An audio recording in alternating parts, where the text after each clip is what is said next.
Kasba law college নিয়ে ইতিমধ্যে তোলপাড় হচ্ছে রাজ্য রাজনীতি। আরজি করের রেশ এখনো কাটেনি, এর মাঝেই আবারও কসবা ল কলেজ নিয়ে নতুন করে আলোচনা তুঙ্গে। কিন্তু এই মুহূর্তে কসবা ল কলেজ নিয়ে শুধুমাত্র আলোচনার মধ্যে ব্যারিকেড থাকবে না, সরাসরি এর বাইরে অনেকগুলো রাজনৈতিক জল্পনা কল্পনার সূত্রপাত হয়েছে, সেই বিষয়ের দিকেও আলোকপাত করব। কিন্তু তার আগে দ্রুত কসবা ল কলেজ নিয়ে এখনো পর্যন্ত ঠিক কি কি আপডেট সামনে আসছে সেটা এক নজরে আপনাদের সামনে রাখার চেষ্টা করছি। একদিকে দেখুন, কসবা ল কলেজে ইতিমধ্যেই সিট গঠন করা হয়েছিল গতকাল, এবং ঠিক সেখানে 5 জনের সদস্য ছিল, সদস্য সংখ্যা 5 জন। কিন্তু এই মুহূর্তে দাঁড়িয়ে 4 জন বাড়ানো হয়েছে, 9 জন সদস্য সংখ্যা। অর্থাৎ একদিকে সিট গঠন করা হয়েছে, অন্যদিকে ডিএনএ টেস্ট অর্থাৎ নির্যাতিতা সহ আরও 3 জন যারা অভিযুক্ত তাদের প্রত্যেকের ডিএনএ টেস্ট, ডিএনএ নমুনা ইতিমধ্যেই সংগ্রহ করা হয়েছে, এবং তারপরে এর বেসিসে পরবর্তীকালে ঠিক কী কী বিষয় উঠে আসতে পারে সেদিকে আমাদের নজর রয়েছে। কিন্তু তার সঙ্গে সঙ্গে আরও একটি বিষয় অত্যন্ত গুরুত্বপূর্ণ হয়ে দাঁড়াচ্ছে এই সব কসবা ল কলেজের আপডেটের বাইরে, তা হলো রাজনৈতিক জল্পনা শুরু হয়েছে। আজ আপনারা দেখেছেন সরাসরি শুভেন্দু অধিকারী কন্যা সুরক্ষা যাত্রা বের করেছিলেন, এবং 2রা জুলাই বিজেপি যুব মোর্চার পক্ষ থেকে কসবা অভিযান কর্মসূচি ঘোষণা করে দেওয়া হয়েছে। অর্থাৎ একদিকে বিজেপির কর্মসূচি চলছে এবং তার মাঝে তৃণমূলের অন্তর্দ্বন্দ্ব ক্রমশই প্রকাশ্যে আসছে। কিন্তু অন্তর্দ্বন্দ্ব ঠিক কোন ঘটনাকে কেন্দ্র করে? ওই ঘুরিয়ে ফিরিয়ে কসবা ল কলেজ। মনোজিৎ মিশ্র, সেই মনোজিৎ মিশ্র কার তত্ত্বাবধানে ছিলেন? অর্থাৎ কাকে ধরে এত পাওয়ার পাচ্ছে মনোজিৎ মিশ্রের মতো ছোট ছোট নেতারা? এই বিষয় নিয়ে প্রশ্ন তুলছেন স্বয়ং তৃণমূলের অন্দরের অনেক নেতা কর্মীরা। এবার সরাসরি তৃণমূলের ভেতরে অন্তর্দ্বন্দ্ব চলছে, এবং তার মাঝে সব থেকে উল্লেখযোগ্য যে দুটো নাম, তা হলো একদিকে শ্রীরামপুরের সাংসদ কল্যাণ বন্দ্যোপাধ্যায়, অন্যদিকে সরাসরি তৃণমূল বিধায়ক মদন মিত্র। এই দুই এমন কিছু মন্তব্য করে ফেলেছেন যার জেরে রাজ্য রাজনীতি এবং তৃণমূলের অস্বস্তি যেন চড়চড়িয়ে বাড়ছে। তৃণমূলের অন্দরে এতটাই অস্বস্তি বেড়েছে যে এক্স হ্যান্ডেলে যেটা পোস্ট করে বলছেন যে কল্যাণ বন্দ্যোপাধ্যায় এবং মদন মিত্রের মন্তব্য সম্পূর্ণভাবে তাদের ব্যক্তিগত, এর সঙ্গে কোনোভাবেই তৃণমূল কংগ্রেস জড়িত নয়। তৃণমূল কংগ্রেস এই দুজনের কমেন্টকে কোনোভাবেই প্রমোট করে না। অর্থাৎ একদিকে মদন মিত্রর কমেন্ট যদি আমরা দেখি, তা তো চক্ষু চড়কগাছ করবার মতো। তিনি এমন কিছু বলছেন 2025-এ দাঁড়িয়ে যার দিকে আলোকপাত করতেই হয়, আমরা আলোকপাত করব। কিন্তু বিতর্ক ঠিক কোন জায়গা থেকে? বিতর্ক তৃণমূল কংগ্রেসের ভেতরে অন্তর্দ্বন্দ্ব, এবং সেই অন্তর্দ্বন্দ্বের জন্য ক্রমাগতই বিজেপির চাপা উত্তেজনা বাড়ছে, বিজেপি চাপা উত্তেজনা বাড়াচ্ছে। কেন বলছি বিজেপির চাপা উত্তেজনা বাড়ছে? তার কারণ বিজেপি এই ব্যাপারগুলোকে নিয়ে যখনই হাতিয়ার করতে যাচ্ছে, তখন তৃণমূলের অন্তর্দ্বন্দ্বই তৃণমূলকে আরও বেশি করে হাইলাইট করে দিচ্ছে। আর এদিকে বিরোধীদের, বিজেপিদের সেই বিক্ষোভ, সেই প্রদর্শন কোনো এক জায়গায় থিতু পড়ে যাচ্ছে। অর্থাৎ সবটা জুড়েই তৃণমূল। মার খাচ্ছে তৃণমূল, মারছে তৃণমূল, এই স্লোগান অনেকবার আপনারা শুনেছেন বিরোধীদের পক্ষ থেকে। কিন্তু এই মুহূর্তে দাঁড়িয়ে কসবা ল কলেজের যাবতীয় বিষয়কে আমরা জানি না অত্যন্ত সুকৌশলে কিনা কিংবা ভুলবশত তৃণমূলের অন্তর্দ্বন্দ্ব দিয়ে ক্রমাগত একটু ধামাচাপা করে দেওয়ার চেষ্টা চলছে, কিন্তু ধামাচাপা পড়বে না। ট্রাইব টিভি বাংলা শব্দের কাটাকাটি অনুষ্ঠানে আপনাদের সামনে এই বিষয়গুলো আমি তুলে ধরবো এবং জানার চেষ্টা করব আগামী 1 ঘন্টায় বিশ্লেষক থেকে শুরু করে রাজনৈতিক কর্মী এবং বিরোধীর পক্ষ থেকে ঠিক এই বিষয় নিয়ে কি অভিমত তারা রাখছেন। নমস্কার, আমি অঞ্জন, আপনারা দেখছেন ট্রাইব টিভি বাংলা। এই মুহূর্তে ঘড়ি কাটায় ঠিক সন্ধ্যে 6:57, প্রাইম টাইম 6:57 মানে আপনারা জানেন ট্রাইব টিভি বাংলায় শব্দের কাটাকাটি, যেখানে শব্দের তীরে জব্দ হয় ইস্যু। একের পর এক বিষয় আপনাদের সামনে রাখবো। আমি প্রথম যে 3 জনকে ইতিমধ্যে গ্রেপ্তার করা হয়েছে এবং তার সঙ্গে সঙ্গে নিরাপত্তা রক্ষীকেও গ্রেপ্তার করা হয়েছে, কিন্তু মূল 3 অভিযুক্তের বিষয়টা একটু দেখে নিই। দেখুন,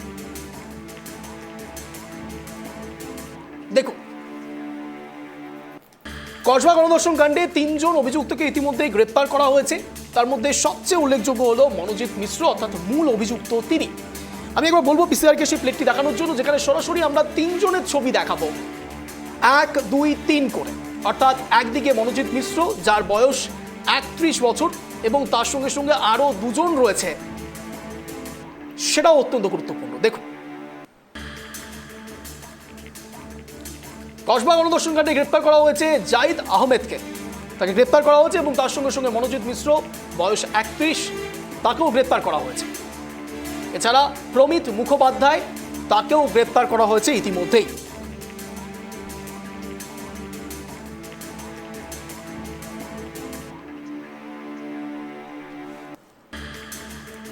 অর্থাৎ ক্রমাগত এই রাজনৈতিক পারদ চড়চড়িয়ে বাড়ার পেছনে নেপথ্যে কারণটা হলো শুধুমাত্র এই মনোজিৎ মিশ্র, তিনি তৃণমূল কংগ্রেসের সঙ্গে এক প্রকার সরাসরি যুক্ত ছিলেন এক সময় এবং নিজেকে বাঘা প্রমাণ করবার চেষ্টা করেছেন কলেজের ভেতরে, কলেজের অন্দরে অনেকবার চেষ্টা করেছেন যে তার থেকে বেশি প্রতাপশালী কেউ নেই এবং তার অনেক দূর অবধি হাত রয়েছে। আর ঠিক এ কারণের জন্যই নানান বিষয়ের দিকে তার নজরদারি ছিল। আমরা যা জানতে পারছি সূত্র মারফত তা হলো এই মনোজিৎ মিশ্রের কাছে কলেজের সিসিটিভি ফুটেজের অ্যাক্সেস পর্যন্ত ছিল। অর্থাৎ এই মনোজিৎ মিশ্র কতটা প্রতাপশালী, কতটা প্রভাবশালী সেটা নিশ্চয়ই আর কোনো বলার অবকাশ থাকে না। দাদাগিরি, মারামারি এবং লাইসেন্স ছাড়া রিভলভার পর্যন্ত তার কাছে থাকতো এবং তার জন্য তাকে একবার গ্রেপ্তারও করা হয়েছিল এমনটাও জানা যাচ্ছে। আশ্চর্যজনকভাবে এই মনোজিৎ মিশ্র 2017 সালে যখন তাকে বের করে দেওয়া হয় এক সময়, তারপর পরবর্তীকালে আবারও সেই কলেজে অস্থায়ী কর্মী হিসাবে যোগদান করে। চিন্তা করে দেখুন, কন্ট্রাকচুয়াল বেসিসে এমন একজনকে রাখা হচ্ছে যিনি এর আগে ল কলেজে ত্রাসের মতো ব্যবহার করে এসছে, এবার এরপরেও যখন তিনি এই কলেজে অস্থায়ী কর্মী হিসাবে আসছেন তখনও তার দাদাগিরি চলছে। আমরা জানি না এইরকম দাদাগিরি সত্যি কোনো কলেজে সম্ভব কিনা, কিন্তু এই দাদাগিরিগুলো চলেছে।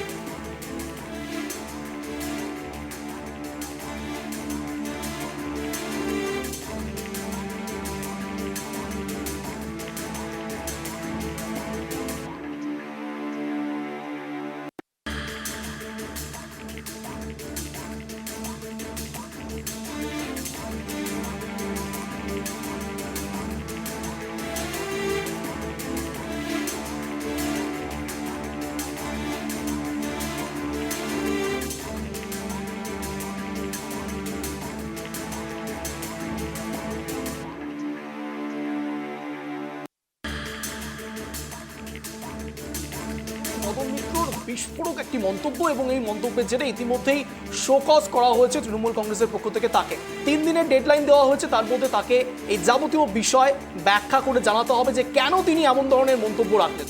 কিন্তু কি সেই মন্তব্য, কি এমন মন্তব্য করেছিলেন মদন মিত্র, সেটা একবার আপনাদের সামনে রাখছি দেখুন। আপনি তো ওদের চিনতেন, আপনি জানতেন যে আজকে কলেজ বন্ধ, পরীক্ষা চলছে, কেউ নেই। আপনাকে বলেছে মেয়েদের বিভাগের সাধারণ সম্পাদক করবে। এইটা হওয়ার জন্য আপনি গেলেন কেন? আপনি গেলেন যখন আপনার 4টে বন্ধু নিয়ে গেলেন না কেন? আপনার মা বাবাকে নিলেন না কেন? আমাদের পার্টির অন্যান্য কর্মীকে জানিয়ে গেলেন না কেন? একদম একা, কলেজটা পুরো ফাঁকা, আপনি চলে গেলেন। দুর্বৃত্তরা এই সুযোগের অ্যাডভান্টেজ নিল। আপনি বলেছেন যে আপনি একদম মূর্ছিত হয়ে শুয়ে পড়েছিলেন এবং আপনি বুঝতে পেরেছেন যে আপনাকে বারবার দর্শন করা হয়েছে। তা আপনি যদি, এবং আপনি বলছেন যে বয়ফ্রেন্ডকে খুন করবে, তো এত কিছু যখন আপনি আগে থেকে জানতেন এবং এদের চরিত্র সম্পর্কে আপনি অবহিত ছিলেন, আপনার কলেজের পাস আউট, আমার মনে হয় এই ঘটনা থেকে অন্যান্য মেয়েরাও সিদ্ধান্ত নেবে কেউ কখনো আলাদাভাবে কোথাও ডাকলে যাবেন না।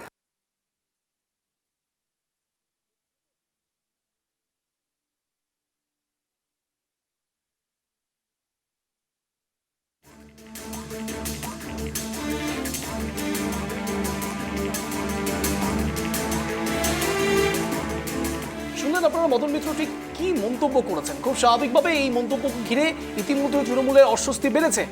শোকজ করা হয়েছে তাকে, কি নোটিশ দেওয়া হয়েছে সেটা আপনাদের সামনে রাখছি দেখুন।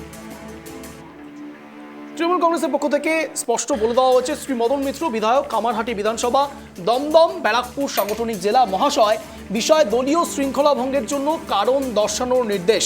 সরাসরি শোকজ করা হয়েছে এবং সেখানে স্পষ্ট ভাষা যেটা লেখা হয়েছে সেটা একবার আপনাদের সামনে পড়ে শোনাবো। কলকাতার কসবায় আইন পড়ুয়া এক ছাত্রীর প্রতি অত্যন্ত ঘৃণ্য এবং নিদারুণ দুঃখজনক ঘটনা ঘটে গিয়েছে। অত্যন্ত সংবেদনশীল এই দুঃখজনক পাশবিক অত্যাচারের ঘটনায় পার্টির সর্বোচ্চ নেতৃত্ব বিশেষভাবে দুঃখ প্রকাশ করছে এবং কঠোরভাবে এই ঘটনায় নিন্দা করা হয়েছে। প্রশাসন প্রয়োজনীয় ব্যবস্থা নিচ্ছে, দুষ্কৃতিকারীদের দ্রুততার সঙ্গে চিহ্নিত করে গ্রেপ্তার করা হয়েছে। অর্থাৎ সামগ্রিক একটি ব্যাখ্যা করা হয়েছে প্রথমে এবং তারপরে যে কথাগুলো লেখা হয়েছে সেটা আপনাদের সামনে রাখছি দেখুন।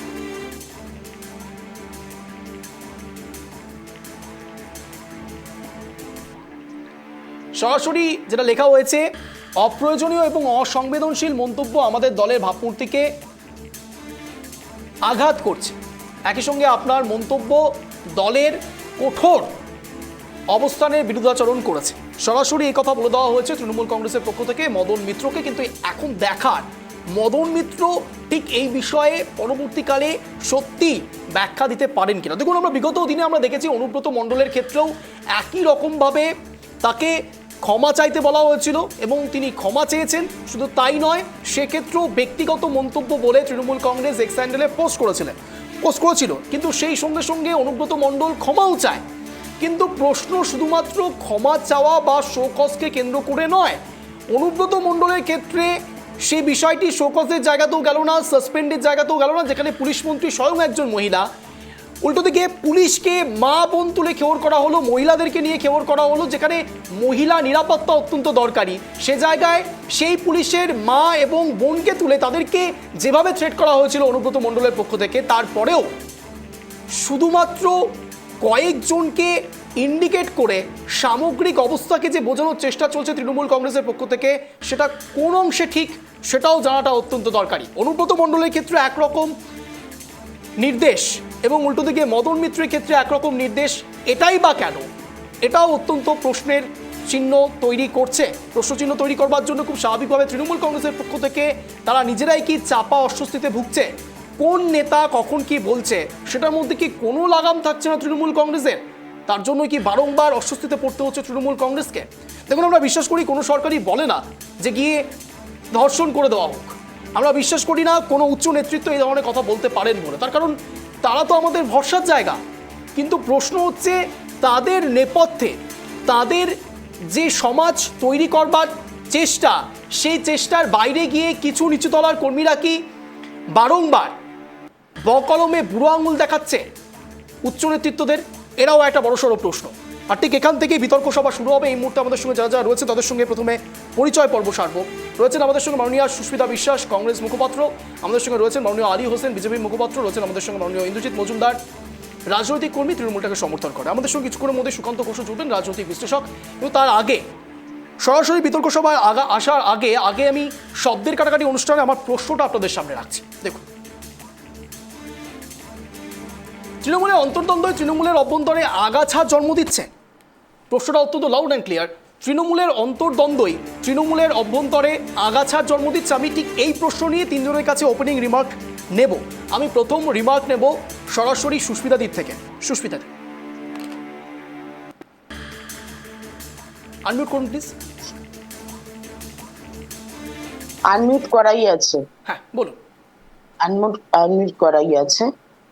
তৃণমূলের অন্তর্দ্বন্দ্ব অবশ্যই আছে, এবং আমি একটা জিনিস স্পষ্ট বলছি, সব দলেই অন্তর্দ্বন্দ্ব থাকে কম বেশি, কিন্তু তৃণমূলের অন্তর্দ্বন্দ্বটা এখন এমন জায়গায় গিয়ে পৌঁছেছে, আসলে হচ্ছে বকরার লড়াই।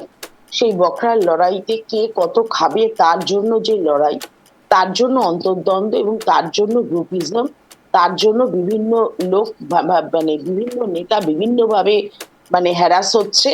এবং সবচেয়ে বড় কথা হচ্ছে এই অন্তর্দ্বন্দ্ব থেকেই যে এই আগাছার জন্ম হচ্ছে তা তো না। শুধু তার কারণ কল্যাণ বন্দ্যোপাধ্যায় আজকের নেতা নয়, মদন মিত্র আজকের নেতা নয়, এরা বহুদিনের নেতা। সুতরাং এদের মুখে এই কথাগুলো কি শোভনীয়? এদের মুখেতে এই কথাগুলো শোভনীয় না। তাহলে আমরা কি করে বলবো যে অন্তর্দ্বন্দ্বই আগাছার জন্ম দিচ্ছে? শুধু যে আগাছার জন্ম, আগাছা তো আগে থেকেই রয়েছে, আগাছা নতুন করে আবার জন্মাবে কোথা থেকে? এরা তো বহুদিনের তৃণমূল কংগ্রেসের জন্মকালের সময় থেকে প্রায় তৃণমূল কংগ্রেসে। বেশ, আমি ইন্দ্রজিৎ বাবুর কাছে যাবো। ইন্দ্রজিৎ বাবু, আপনার ওপেনিং রিমার্ক। 1 মিনিট সময় শুরু হচ্ছে এখন, বলুন। সুস্মিতাদি যেটা বললেন, আমি সালটা বলছি 1993 সাল। প্রণব মুখোপাধ্যায়, আমি তখন ছাত্র রাজনীতি করি সেন্ট পলস কলেজে, তখন কমিশনার ছিল গৌতম মোহন চক্রবর্তী। তা আমরা দেখলাম যে প্রণব মুখোপাধ্যায়ের সঙ্গে প্রণব মুখোপাধ্যায় একটি প্রচারে এসেছিলেন এবং তৎকালীন তখন প্রয়াত নেতা সৌমেন মিত্র, এবং দুজনের দুইতে দলাদলি করে এমন অবস্থা হয় যে আমার বলতে দ্বিধাবোধ হয় যে প্রণব মুখোপাধ্যায়ের ধুতি পর্যন্ত খুলে যায় দৌড়দৌড়ি করে, এবং পুলিশ সর্বোপরি সেই সময় প্রণব মুখোপাধ্যায়কে বাঁচায়। সুতরাং গোষ্ঠী দ্বন্দ্ব বা অন্তর্দ্বন্দ্ব যেটা, সেটা কংগ্রেসের থেকে এটা ভালো কেউ বলতে পারবে না। আর আমাদের দলে এরকম কোনো অবস্থা হয়নি যে এই জায়গায় যাবে। সুতরাং দল দেখছে, এবং মদন মিত্র থেকে চেয়ে পাঠিয়ে যে 3 দিনের শোক আমরা কিন্তু দেখালেন। তো এতে অসুবিধার কি আছে? তিনি তার বক্তব্য রেখেছেন, আমি এই বক্তব্যকে তৃণমূল কংগ্রেসের হয়ে এবং ব্যক্তিগতভাবে সমর্থন করি না, করতে পারি না। সুতরাং যে পরিস্থিতি হয়েছে, দল চেয়েছে, শোকজ করেছে, তো সঙ্গে সঙ্গে তো স্টেপ নেওয়া হয়েছে। সুতরাং কংগ্রেসের থেকে শিখতে হবে না তাদের কি অন্তর্দ্বন্দ্ব কি দ্বন্দ্ব, এইটুকুই বলবো। বেশ, আমি আদিবাবুর কাছে যাবো। আদিবাবু, আমি আসছি। ইন্দ্রজিৎবাবু বলতে আমি গিয়ে তো পুরোটাই আমাকেই আক্রমণ করেছে। বিতর্ক করার সুযোগ পাবেন। আমি আলিবাবুর কাছে যাবো। আলিবাবু, আপনার ওপেনিং রিমার্ক, 1 মিনিট সময় শুরু হচ্ছে এখন, বলুন।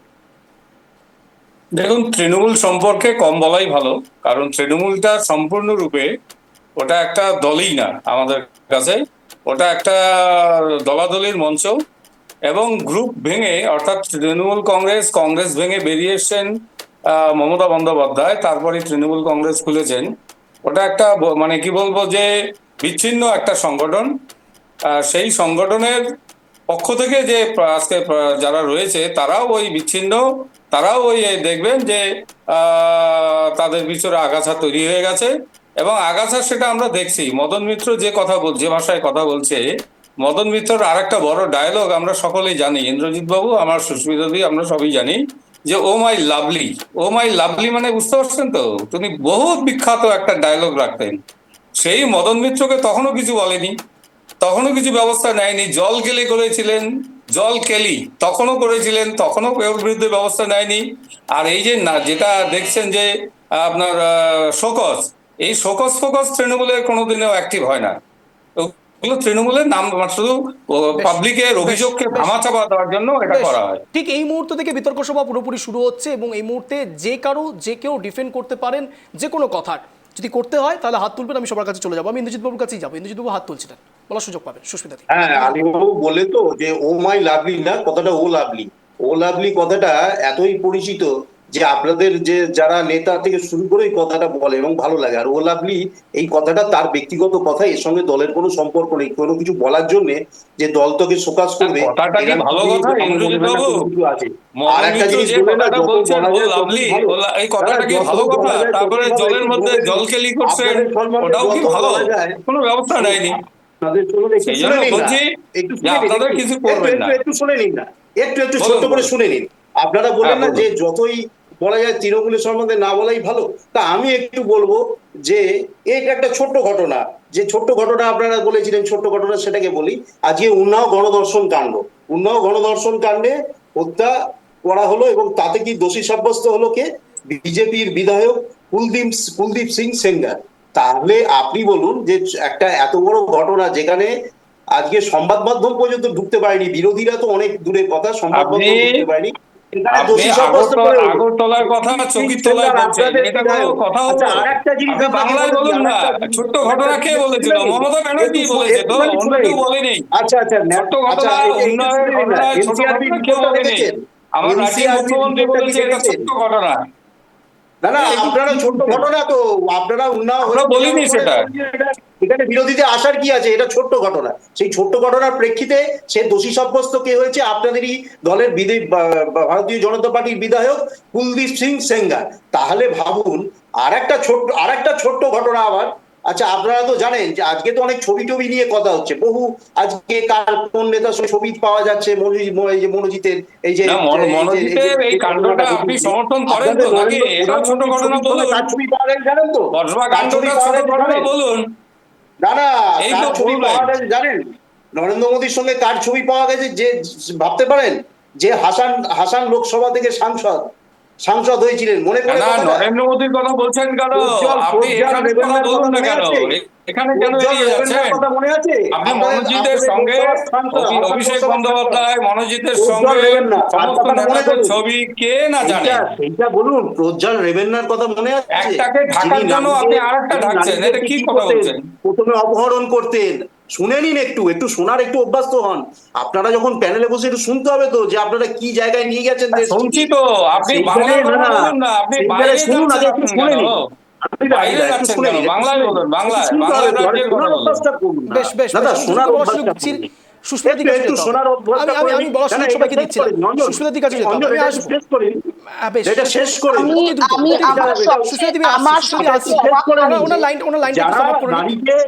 নারীকে অপহরণ করে ধর্ষণ করে এবং তাদের সেই ভিডিও বানিয়ে এই প্রজ্জ্বলন রেবনা যে হাসান লোকসভার মাননীয় বলতে লজ্জা করে সাংসদ, তিনি আবার সেই নোংরা ভিডিও বানিয়ে সেটিকে ব্ল্যাকমেল করে এবং হুমকি দেয় যাতে সে যেন কোনো কমপ্লেন না আচ্ছা, একটু বলতে দিন।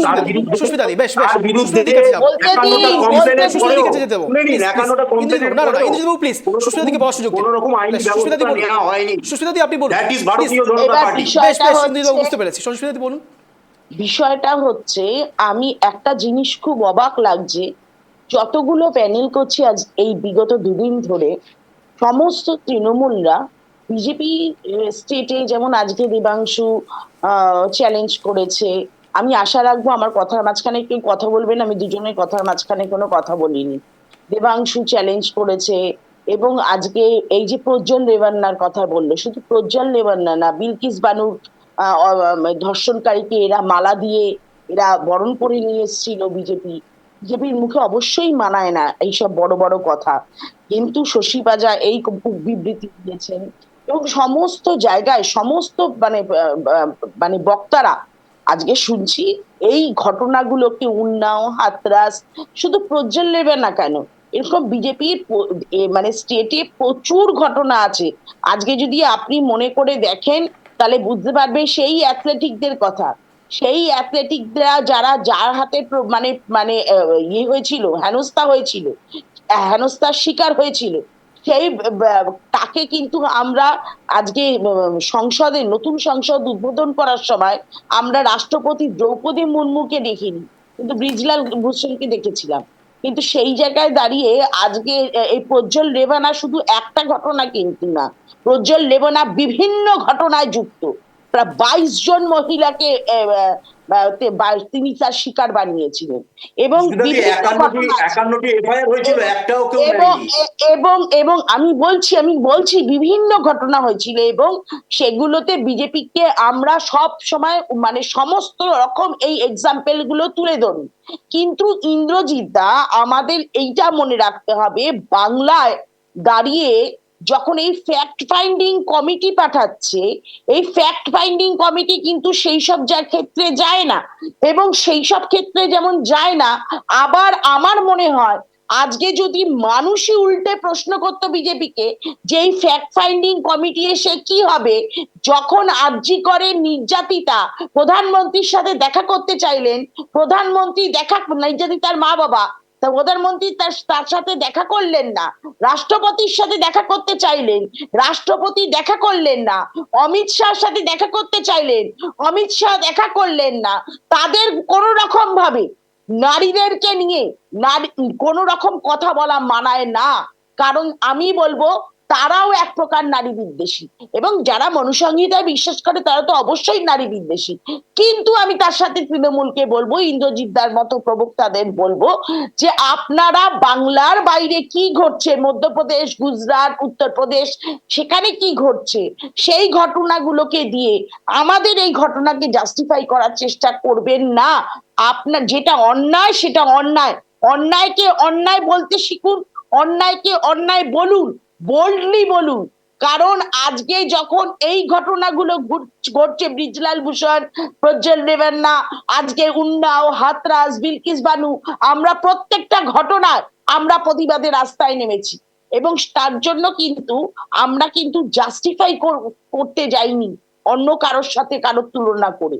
কিন্তু আজকে যেই ঘটনাটি ঘটেছে, যেই মেয়েটি তার নিজের কলেজের মধ্যে প্ররিতা হলো, আজকে যেই মেয়েটি আজকে নির্যাতিতা হলো, আজকে তার বাবা মার কথা একবার শুধু ভাবুন, তার অবস্থাটা একবার শুধু ভাবুন।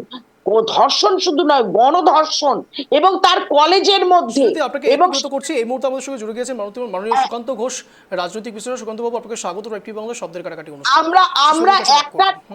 আমরা একটার ঘটনা দিয়ে আরেকটা ঘটনাকে জাস্টিফাই করতে পারি না, আমরা একটা ঘটনার সমালোচনা করতে পারি। বিজেপির তো কোনো মুখই নেই বলা, কিসের জন্য ফ্যাক্ট ফাইন্ডিং কমিটি পাঠাবে?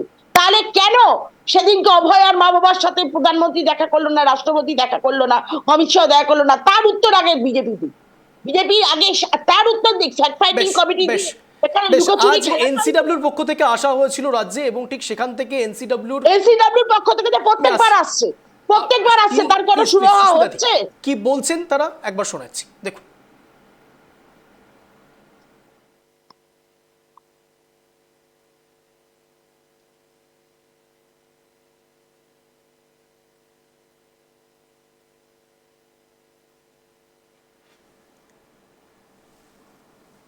এনসিডব্লিউর পক্ষ থেকে ইতিমধ্যে আসা হয়েছিল এবং তার সঙ্গে সঙ্গে পুলিশের সঙ্গে পুলিশ কোনোভাবে সহযোগিতা করছে না এমনও জানানো হচ্ছে এনসিডব্লিউর পক্ষ থেকে। অর্থাৎ এক কথায় পুলিশ কিছু লুকোনোর চেষ্টা করছে এমনটাও বোঝানো হয়েছে। অর্থাৎ যে নির্যাতিতা, সেই নির্যাতিতা কোথায় রয়েছে পুলিশ বলতে পারছে না, যেখানে সরাসরি তার নিরাপত্তা একটা অনেক বড় প্রশ্ন। দেখাবো।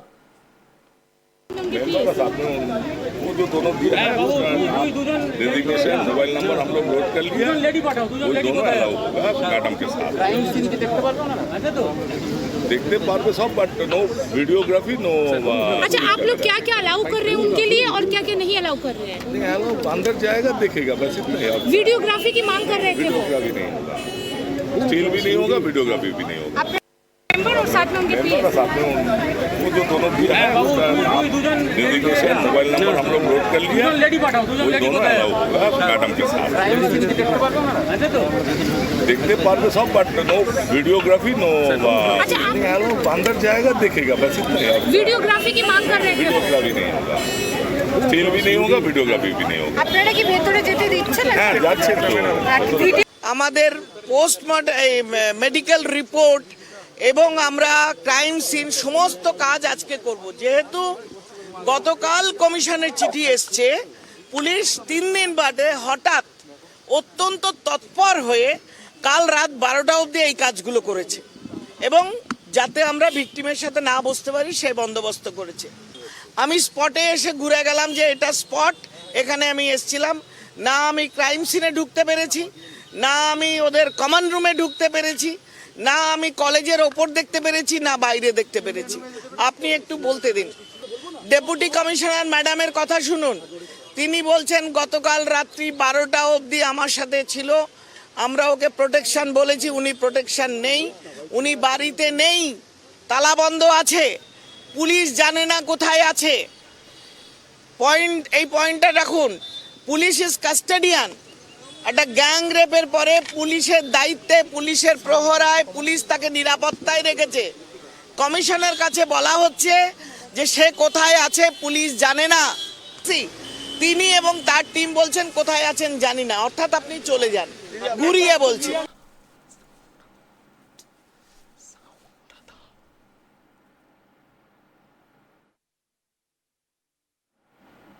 একেবারে তাই, আমি একেবারে এই বিষয় নিয়ে সুকান্তবাবুর কাছে প্রথমে যাবো। সুকান্তবাবু, আপনার ওপেনিং রিমার্কটা নেওয়ার চেষ্টা করবো। আমি আরও একবার প্রশ্নটা দেখাবো শব্দের কাটাকাটি অনুষ্ঠানে। আমার প্রশ্ন দেখুন,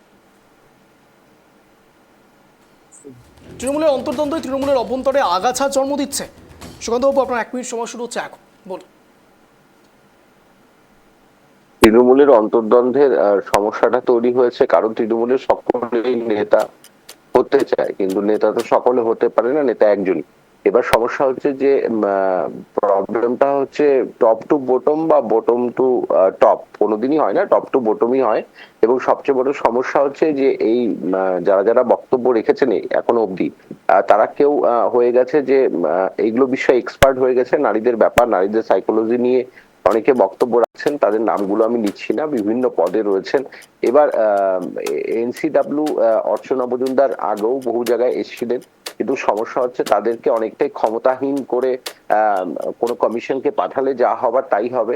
একটু আগে সুস্মিতাদি বলছিলেন, একদমই ঠিক বলছিলেন, আমারও প্রশ্ন তাই যে এনসিডব্লিউ এলেও কি হবে, এনসিআরবি যে রিপোর্ট গুলো আমরা যেগুলো পাই সেগুলো রিপোর্টগুলোর ভিত্তিতে কটা কাজ হয়ে থাকে। কারণ তারা যদি ক্রাইম সিনেই না যেতে পারে, তারা যদি যে এরকম ভাবে যার সাথে এত বড় একটা ঘটনা ঘটলো তাদের পরিবারের সাথে এবং তার সাথে যদি যোগাযোগ স্থাপন করতে না পারে, তারা এসে মূলত কি করবে? এবং পুলিশের এই অতি তৎপরতা কিন্তু প্রোঅ্যাক্টিভনেস অত্যন্ত ভয়ানক ব্যাপার, কারণ বারবার তারা এগুলো করে কিন্তু আর কিছু না হোক, যেমন আরজি করে দেখা গেছে যে পুরোটাই প্রমাণ লোপাট হয়েছে এবং সবচেয়ে বড় কথা তারপর কনসোলেশন প্রাইসও সিবিআই বা তোমার পাই, কনসোলেশন প্রাইস পাওয়ার কথা ছিল। মানে যদি আমি ধরি যে সবকিছু যদি মিটেও যায়, কিন্তু দেখো আলটিমেটলি এইভাবে যে ক্রাইম সিন গুলাতে বারবার এই সব মুছে ফেলা হচ্ছে, তারপরে আবার আজকে যেটুকু একটা ভিডিও ভাইরাল হয়েছে, আমি জানি না তার সত্যতা, এটা শেষ করব,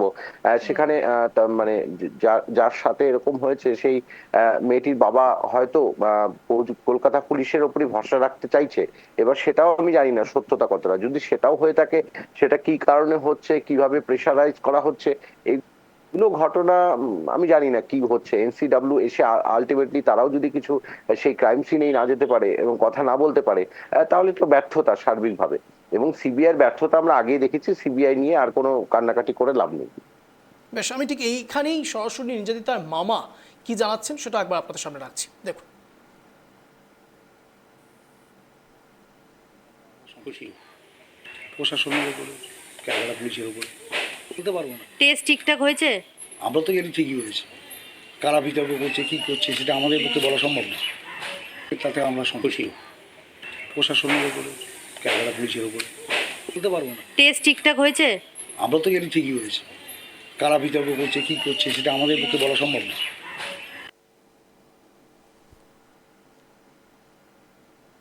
খুব স্বাভাবিকভাবে ভাবাচ্ছে নির্যাতিতার মামা যে কথা বলছেন, প্রশাসনের উপর তাদের আস্থা রয়েছে এবং কারা কি বিতর্ক করছে তারা জানে না। আমার খুব সহজ মনে একটি প্রশ্ন আসছে, তা হলো নির্যাতিতা গেলেন কোথায়? এখনও পর্যন্ত নির্যাতিতাকে খুঁজে পাওয়া যাচ্ছে না। হঠাৎ করে তো তিনি উবে যেতে পারেন না, যদিও বা নির্যাতিতার ডিএনএ টেস্ট করানো হয়েছে এমনটাও সূত্র মারফত আমরা জানতে পারছি। পুলিশ কেন নির্যাতিতাকে লুকিয়ে রাখতে চাইছে সেটাও আমরা জানি না, যদিও বা তদন্তের খাতিরে তারা লুকিয়ে রাখতে পারেন। কিন্তু এনসিডব্লিউর যে কথা আসছে সামনে, তা হলো পুলিশের ওপর সরাসরি অনাস্থা, আবারও সেই আরজিকর কাণ্ডের স্মৃতি। ইন্দ্রজিৎ বাবু, আমি আসছি সুস্মিতাদি। ইন্দ্রজিৎ বাবু, দেখুন, সুস্মিতাদি একটা কথা বললো, আমি হয়তো প্রথমেই এই কথা বলেছি, দ্ব্যর্থহীন ভাষায় এটা নিন্দা করছি। এটা সত্যি যে কোনো ঘটনাকে কেন্দ্র করে, আমার রাজ্যে কোনো ঘটনাকে কেন্দ্র করে আমি অন্য রাজ্যের ঘটনাকে সহায়তা করতে পারি না, ঢাল করতে পারি না, এটা আমি স্বীকার করে নিচ্ছি। আমাদের রাজ্যে এই ঘটনা যাতে না ঘটে আগামী দিনে সেটা দেখতে হবে। কিন্তু এর সঙ্গে একটা অঞ্জন একটা কোশ্চেন থাকবে যে আজকে 3রা সেপ্টেম্বর 2024 সালে আরজি করের ঘটনা ঠিক 25 দিন বাদে যে আজকে সর্বসম্মতিক্রমে এই যে অপরাজিতা বিল পাস হয়েছিল 3রা সেপ্টেম্বর 2024, কেন বিলটি পাস হয়েছিল? যে বর্তমান যে আইনগুলিকে, আমাদের আইনগুলো রয়েছে ভারতীয় সংহিতার 2012 থেকে নারী কল্যাণ সুরক্ষা থেকে শুরু করে 2000 ভারতীয় সংহিতার 2023, সেই আইনগুলোকে আরো কঠোর থেকে কঠোর শাস্তি যাতে প্রদান করা যায় তার উদ্দেশ্যে আইনটা তৈরি করা হয়েছিল। যারা এই ধরনের নির্মম পৈশাচিক ঘটনা ঘটাবে এবং যাদের সমাজে থাকার কোনো মানে সত্যি আবার খুব বাজে লাগছে এই কথাগুলো বলতে, কিন্তু বলতে হচ্ছে, সেই ঘটনাগুলো যাতে আর না ঘটে এবং কঠোরতম শাস্তি দেওয়া যায়, সেই জন্য এই অপরাজিতা বিলটা তৈরি হয়েছিল। তাহলে আজকে 2025-এ আমরা বসে আছি, এখনো পর্যন্ত এই বিলটা সই করা কেন হলো না? কোন অদৃশ্য হাতে এই বিলটা সই করা এখনো হলো না? এইটা কোশ্চেনের উত্তর দিতে হবে। আজকে ঘটনা ঘটেছে, এটা তো আমি প্রথমেই বলছি যে এই ঘটনা অতি নিন্দনীয় এবং এর সঙ্গে কোনো ডিফেন্ড করার কোনো জায়গাই নেই। এটা আমার বাড়ির মেয়ে, আপনার বাড়ির মেয়ে, যে কেউ হতে পারতো। সে একজন পড়াশোনা করা ইনস্টিটিউশনে গিয়ে, একটা কলেজে গিয়ে তাকে যদি ধর্ষিতা হতে হয়, এর থেকে লজ্জার আর কিছু হয় না। আমি দায়িত্ব নিয়ে এই কথা বলছি। কিন্তু এর সঙ্গেও এটা ভাবতে হবে, তাহলে অপরাজিতা বিলটা পাস হলো যখন পশ্চিমবঙ্গের বিধানসভায়, তাহলে সেইটা কেন আজকে রাষ্ট্রপতি সই করছে না? আজকে কিভাবে এটি পড়ে রয়েছে? আজকে আপনারা দেখাচ্ছে এনসিডব্লিউ জাতীয় মহিলা কমিশন আসছে, তাহলে আজকে যখন উন্নাও ঘটনা ঘটে তখন তারা কোথায় ছিল? আজকে মণিপুর থেকে বিজেপি শাসিত রাজ্যগুলো যখন এই ধরনের ঘটনা ঘটে তারা তখন কোথায় থাকে? তারা নীরব কেন? আজকে উন্নাও ঘটনা ঘটে 1.5 মাস হয়ে যাওয়ার পরেও, যখন আইনি ব্যবস্থা প্রক্রিয়া চলছে, তার মধ্যেও একবার গেছে আপনি দেখাতে পারবেন? একবার গেছে? একবারের জন্য তারা যায়নি। আর পশ্চিমবঙ্গে কোনো কিছু হলে তারা সেই আমি বলি না, সেই চিলের মতো, একটা হলিউডের সিনেমা ছিল যাকে বন্ধ করে দেওয়া হয়েছিল, যে চিল এসে বসে থাকতো, কখন সেই এটা আসবে তখন ওইটাকে আমি ধরবো, ঠিক এই রকম জায়গায় এরা নিয়ে যাচ্ছে। সুতরাং এইটা ঠিক না। আজকে এনসিআরবি রিপোর্টই বলছে 2022 সালে কলকাতা সব থেকে সেফেস্ট সিটি, আপনি দেখুন, এবং 3 বছর সে যে জায়গায় ছিল সেই জায়গাতেই রয়েছে। আজকে উত্তরপ্রদেশকে কি বলা হচ্ছে? উত্তরপ্রদেশে হচ্ছে রেপ ক্যাপিটাল অফ ইন্ডিয়া বলা হচ্ছে উত্তরপ্রদেশের। ভারতবর্ষের যতগুলো আমাদের এই যে ধরনের অপরাধগুলো ঘটনা ঘটে তার 10% উত্তরপ্রদেশ থেকেই ঘটে, 10%। আপনি দেখুন এনসিআরবি রিপোর্টটা দেখুন, দেখলে এটা তো সকলেই দেখতে পারবে, এটা তো আমার বেশ। আপনার কথা না। আমি যতদূর আজকে পড়াশুনো করেছি সেক্ষেত্রে এনসিআরবি রিপোর্ট অনুসারে আপনি অনেক কিছুই বললেন, ইউপির থেকেও বেশি ভয়ানক জায়গা তৈরি হয়েছে এখন দিল্লি। সেটা আপনাকে একটু জানিয়ে রাখি, তার কারণ ইতিমধ্যেই যে আপডেটটা সামনে আসছে, দিল্লিতে সব থেকে বেশি এই বিষয়গুলো সামনে আসছে। আমি এখানে সরাসরি আলিবাবুর কাছে যাব। আলিবাবু, একটি বিষয় যা ইন্দ্রজিৎ বাবুর সঙ্গে আমি একটু হলেও সহমত হয়ে যাই, কেন কারণটা আপনাকে আমি একটু ব্যাখ্যা করে দিচ্ছি। তা হলো এনসিআরবির রিপোর্ট এমনি তো আর হয়ে যাচ্ছে না। আমি বলছি যদি এনসিআরবি এইভাবে ক্লিন চিট দিয়ে দিচ্ছে, তাহলে তো এনসিআরবির ভূমিকা নিয়েও এবার প্রশ্ন আসতে শুরু করবে। আমি বলছি এনসিআরবির ভূমিকা নিয়ে কি প্রশ্ন তোলার সময় এটা? আলিবাবু, দেখুন, ঘটনাটা হচ্ছে কলকাতার। ওনারা বারবার চলে যাচ্ছে দিল্লি, ওনারা চলে যাচ্ছে উত্তরপ্রদেশ, ওনারা চলে যাচ্ছে মণিপুর। এইভাবে ধামাচাপা দেওয়ার কি মানে আছে বলুন তো? স্বীকার করুন, আপনারা কি করলেন? এই 4 জনকে ধরলেন, কোনো সাজা হবে? নিশ্চিত হবে না। এটা মোটামুটি ঠিক আছে যে ও সেফ জোনের মধ্যে তাকে নিয়ে যাওয়া হয়েছে। দ্বিতীয় যেটা বিষয়, আপনারা নিজেরা নিজেদের মতন করে বলা শুরু করেছেন। এবার মদন মিত্রকে লাগিয়েছেন, ডিস্টার্ব করে দাও, কল্যাণকে বলে দাও ডিস্টার্ব, আবার মহুয়াকে বলে দাও ডিস্টার্ব। এই যে নিজেদের মধ্যে অর্থাৎ এলোমেলো করে দাও, ঘটনাটা চাপা পড়ে যাক। যেমন আরজি কাণ্ডের ঘটনাটা একই রকম অবস্থা এখানে, এরা স্ববিরোধিতা করে, আবার এক জায়গায় একমত হয়। এই যে এই চালাকি কিন্তু বাংলার মানুষ বুঝে গেছে ইন্দ্রজিৎ বাবু আপনাদের। আমরা কিন্তু বুঝে ফেলছি, বাংলার মানুষ আমরা সবাই বুঝতে পেরেছি যে এই চালাকির দ্বারা আপনারা এই ঘটনাকে আটকাতে পারবেন না। আজকে মেয়েটাকে লুকিয়ে রেখেছেন, কোথায় গেল মেয়েটা? তার আছে কেন্দ্রীয় আপনার ন্যাশনাল একটা আপনার মহিলা কমিশনের চেয়ারম্যান এসছে, আমাদেরই বাংলার এক ডাক্তার বাবু, ম্যাডাম তিনি এসছেন, আর তার সঙ্গে কি দুর্ব্যবহারটা করা হলো বলুন তো? পুলিশ কোনো সহযোগিতা করছে না, কোনো ধরনের হেল্প নেই। তাহলে করবেটা কি কাজটা বলুন? এটা আপনাদের সহযোগিতা হলো? আর আপনি বলছেন সহমর্মিতা জানাই তাদের কাছে, তাদের পরিবারের প্রতি। তারা কিসের জন্য এসছে?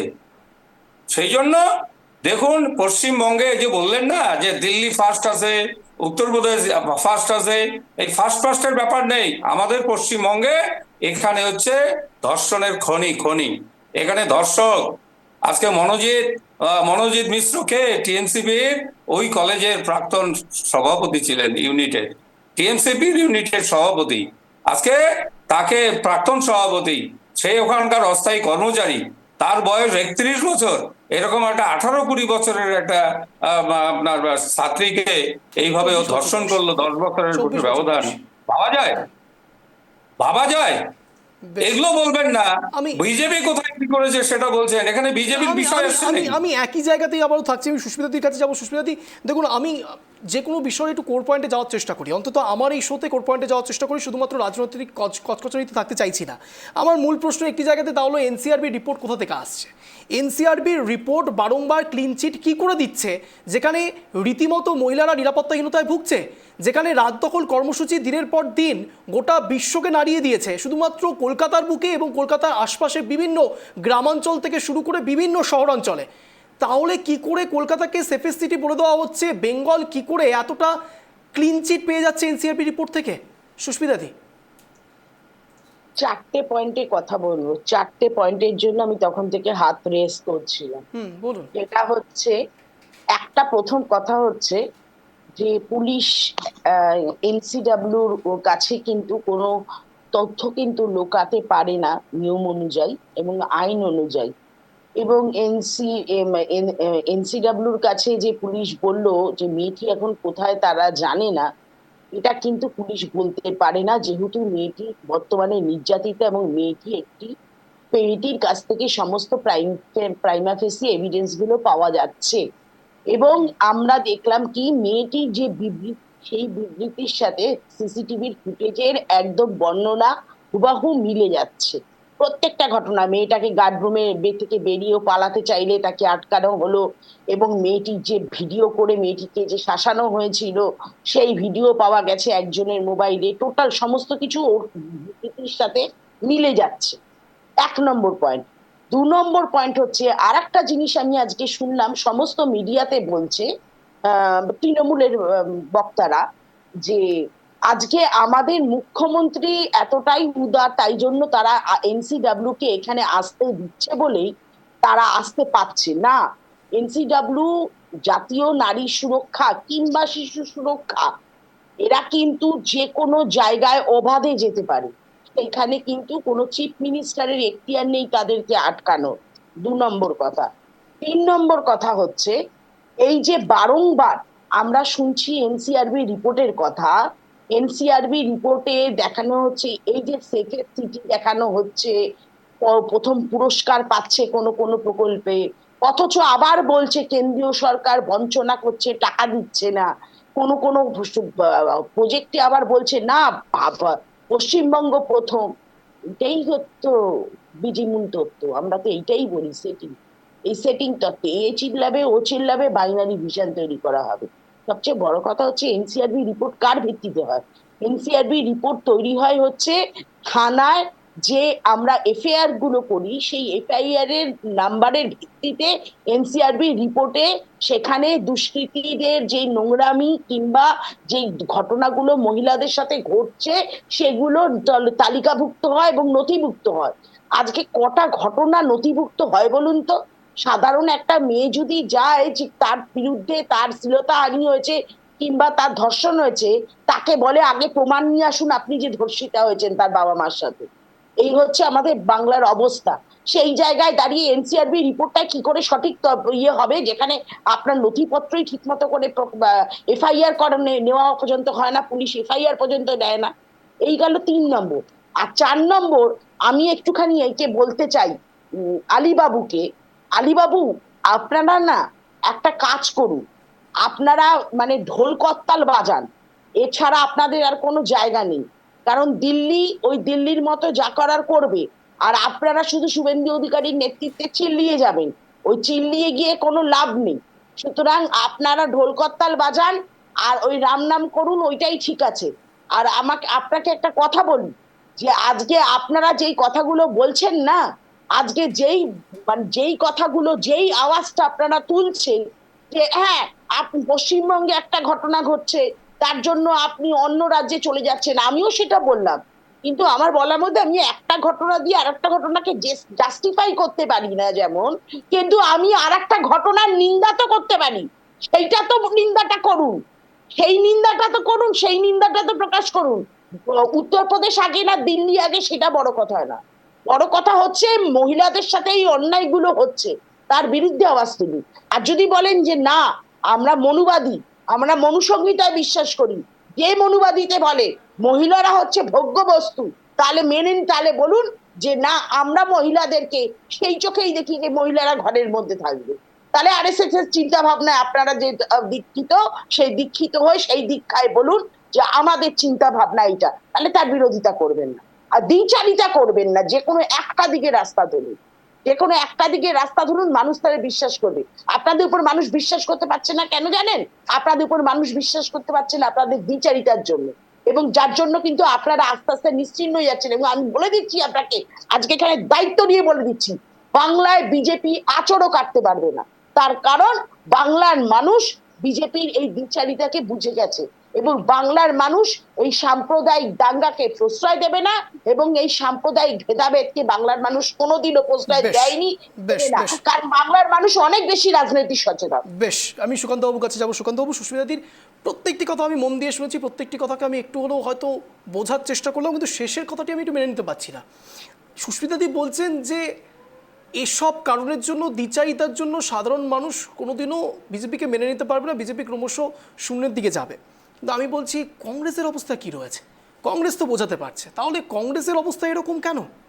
সুকান্ত বাবু, আমি একটা কথা বলার আগে, সুকান্ত বাবু বলার আগে শুধু আমি একটা কথা বলে দিই যে হ্যাঁ, বিরোধী হিসাবে আমাদেরও খামতি রয়েছে, বিরোধী হিসাবে আমরাও মানুষের এটা মনে করে দেওয়ার পরে তারপর আপনি বলছেন মনে করিয়ে দেওয়ার পরে করতে পারছি না, কিন্তু আজকে বিরোধী হিসাবে যেভাবে উঠে এসেছিল বিজেপি, সেই জায়গা থেকে ক্ষয় হতে হতে আবার কিন্তু তারা নেমে যাচ্ছে তাদের এই দ্বিচারিতার জন্য। বুঝতে পেরেছি। আমি সুকান্ত বাবুর কাছে যাবো। সুকান্ত বাবু, না, যাই হোক, বিজেপি তো কংগ্রেসকেও বিশ্বাসটা ধরাতে পেরেছিল যে না, একটা বিশ্বস্ত বিরোধী দল হিসেবে গড়ে উঠবে পশ্চিমবঙ্গে, সেটা হয়েছে। তবে এটাও ঘটনা যে আমরা কিন্তু একদম কংগ্রেসকে খুঁজে পাচ্ছি না, এটা ভুল কথা। আমি কিন্তু রিসেন্টলি, আমি আগে বলতাম, এখন আমাকে অনেকেই দেখছি যারা আমাদের সঙ্গে প্যানেলে বসেন, তাদের কিন্তু একদম সামনের সারিতে দেখছি। আমি জানি না এটা কতদূর, এবং এই ঘটনাতেও আমরা দেখতে পেয়েছি। কিন্তু তুমি দেখো, এই যে ন্যাশনাল কমিশন ফর উমেন, এটা কিন্তু একটা স্ট্যাটিউটারি বডি, এবং এটা এনকোয়ারি থেকে শুরু করে ইনভেস্টিগেশন, অ্যাকশন, রিসার্চ সবকিছু করতে পারে এরা, এবং ক্রাইম সিনে গিয়ে প্রতিটা বিষয়ের আবার তদন্ত করতেই পারে, এবং উইদাউট এবং এটা অবশ্যই স্থানীয় যে পুলিশ প্রশাসন তাদের সহযোগিতায়, বা যারা এটাকে কেসটা হ্যান্ডেল করছে। কিন্তু এটা একদমই ঠিক যে এরা কিন্তু কোনোভাবেই সহযোগিতা করে না। এবং অর্চনা দেবীর যে আজকে যে অবস্থাটা হলো, এটা আর কিছুই না, আমাদের একটা স্ট্যাটিউটারি বডি, সেই বডিটা কিন্তু ওখানে কিন্তু একটা কাজ করতে এসেছিল, প্যারালাল একটা ইনভেস্টিগেশন। কারণ এই একাধারে আমরা কিন্তু আরজিকর দেখেছি, এবং তারপরেও প্রবলেমটা কোন জায়গায় দাঁড়িয়েছে, সুস্মিতাদি কথাটা একটু হলেও আমি সমর্থন করব অঞ্জন। কারণ দেখো, এই ইনভেস্টিগেশনে ভরসা কিভাবে থাকবে? কারণ সিবিআই কে তুমি এরপরে কি থাকবে, সিবিআই এর কথা বলা হবে, এবার সিবিআই আসবে একদম ওই একই রকম ভাবে ঢাকঢোল পিটিয়ে আসবে পশ্চিমবঙ্গে। তার পরবর্তীকালে তারা কয়েকদিন পরে বলবে আমাদের কাছে এভিডেন্স নেই। তাহলে আমরা কোথায় যাব? একটা এলিট এজেন্সি, তারা পর্যন্ত কোন রকম ভাবে সঠিকভাবে আদালতে তাদের তথ্য প্রমাণ রাখতে পারছে না। আদালত ভৎসনা করেছে, আর কাউকে করতে হবে না, আদালত ভৎসনা করেছে। তাহলে তুমি বিচারের বাণী নীরবে নিভৃতে কাটবে। এই মেয়েটির ক্ষেত্রেও তাই হবে, এবং মেয়েটির ক্ষেত্রে সবচেয়ে বড় সমস্যা, আগে থেকেই কোমর বেঁধে পুলিশ নেমে পড়েছে। পুলিশের কথা যেটা বোঝা যাচ্ছে, এটা করা যাবে না, ওটা করা যাবে না। আমি এটা বুঝতে পারছি না যে ন্যাশনাল কমিশন ফর উমেন, ওদের হাতে কেন বিভিন্ন বিষয়গুলো নেই, ওরা কেন প্রেশারাইজ করতে পারছে না? ওদের এই অধিকার রয়েছে প্রেশারাইজ করার, এবং দরকার পড়লে তারা কোর্ট থেকে অর্ডার নিয়ে আসতে হবে। কারণ পশ্চিমবঙ্গে কোর্ট থেকে অর্ডার নেওয়া ছাড়া গতি নেই, ওরা জানে ব্যাপারটা। তাহলে কেন দেরি করলো? আর এত জানি না, বুঝতে পারছি না সুকান্ত বাবু আপনার কথা এবং সুস্মিতাদির কথা। একটা ন্যাশনাল কমিশন ফর উমেন কাউকে বলে আসার প্রয়োজন বোধ করে না, এত ঢাকঢোল পেছানো কোনো প্রয়োজন ছিল না। একদম চলে ঢুকে যেতে পারতো কোনো না জানিয়ে, তাহলে কাজটা হতো। এত কিছু ঢাকঢোল পিটিয়ে আমি আসছি, এবং বিজেপির কয়েকজন নেতা যদি নাচতে থাকে, ন্যাশনাল কমিশন ফর উমেনের সঙ্গে বিজেপির কোনো সম্পর্ক নেই। কিন্তু এগুলো ভাবতে হবে, আমি বুঝতে পেরেছি। আমার কেন জানি না মনে হচ্ছে আপনাদের প্রত্যেকের কথা অনুসারে, অন্তত আপনাদের দুজনের কথা অনুসারে, কোনো এক জায়গায় বিজেপি এবং তৃণমূলের মধ্যে সেটিং তত্ত্বের বিষয়টিকে আপনারা আরো বেশি করে আলোকপাত করছেন। আমি ঠিক এখানে একেবারে অন্তিম লগ্নের দিকে যাচ্ছি। আপনাদের সবাইকে আমি এবার 1 মিনিট করে স্ট্যান্ড পয়েন্ট রাখার সুযোগ দেবো, তার কারণ ইতিমধ্যেই শুধুমাত্র কসবা ল কলেজ পর্যন্ত বিষয়টি সীমাবদ্ধ নেই।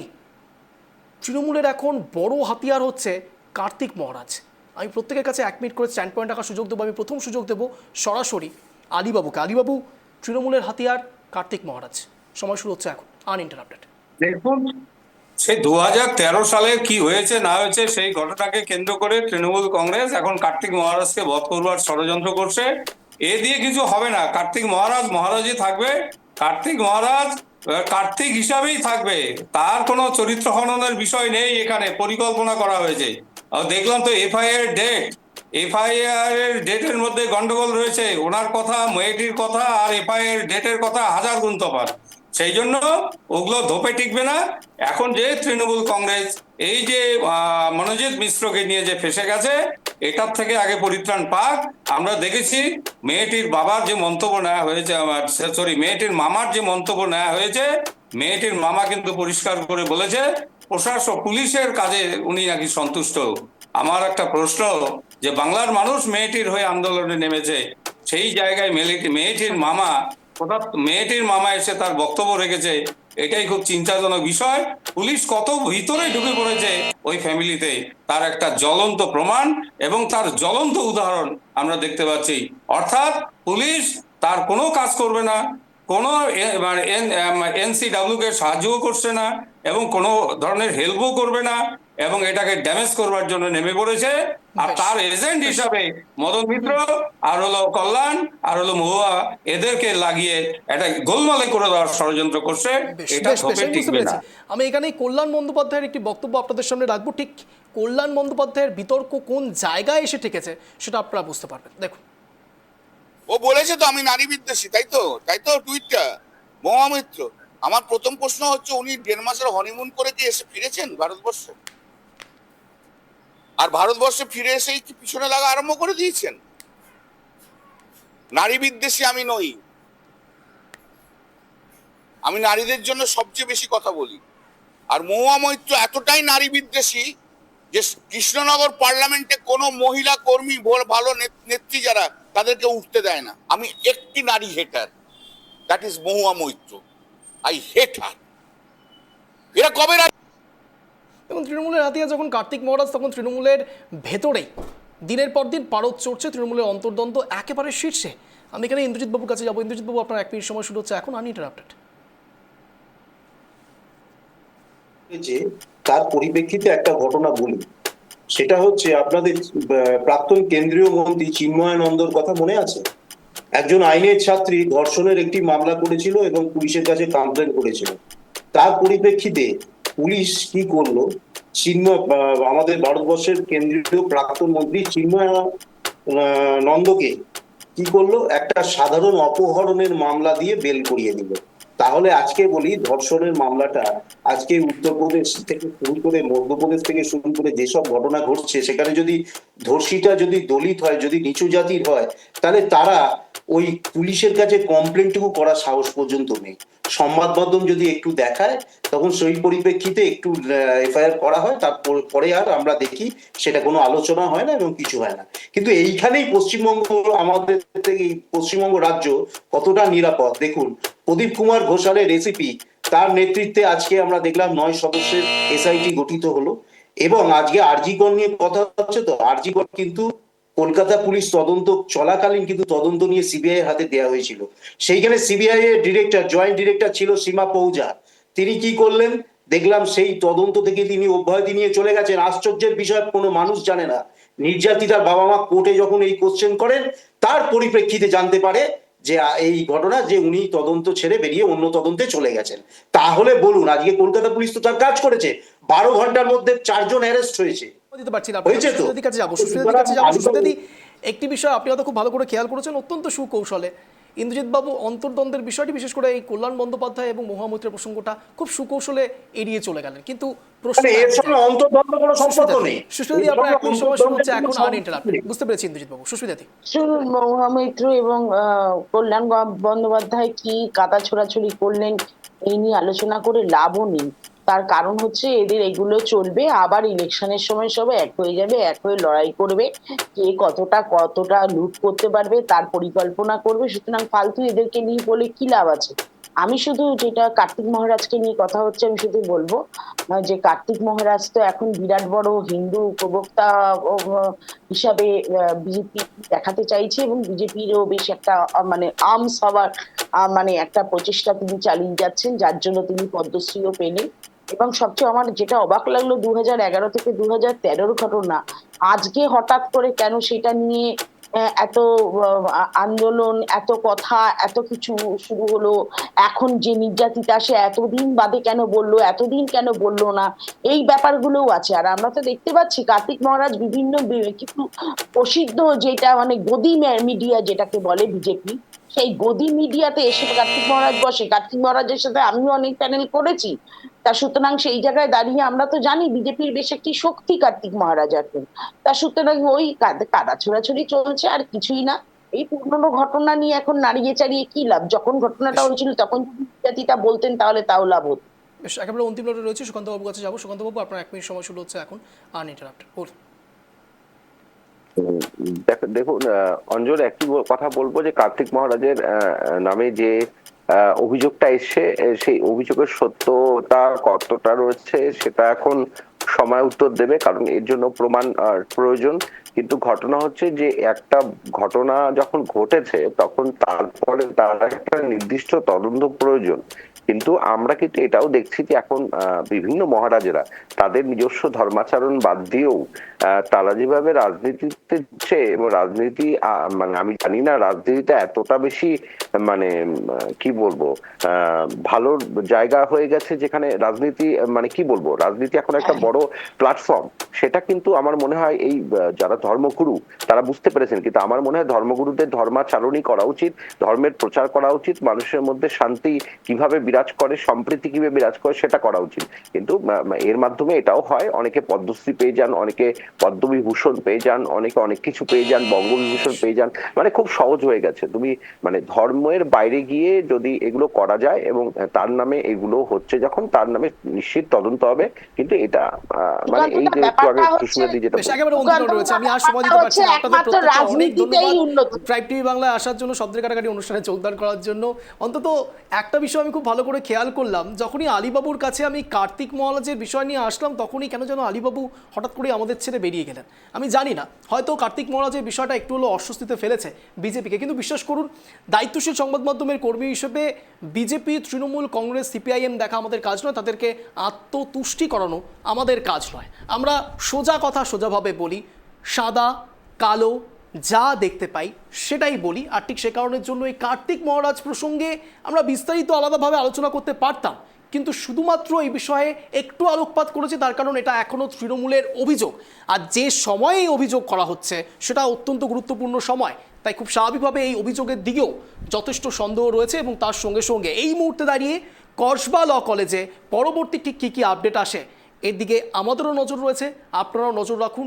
টান টান রহস্য থাকছে, পরতে পরতে রহস্যের উদ্ঘাটন চলছে, বা দেখার শেষ বেলায় কে শেষ হাসিটা হাসে।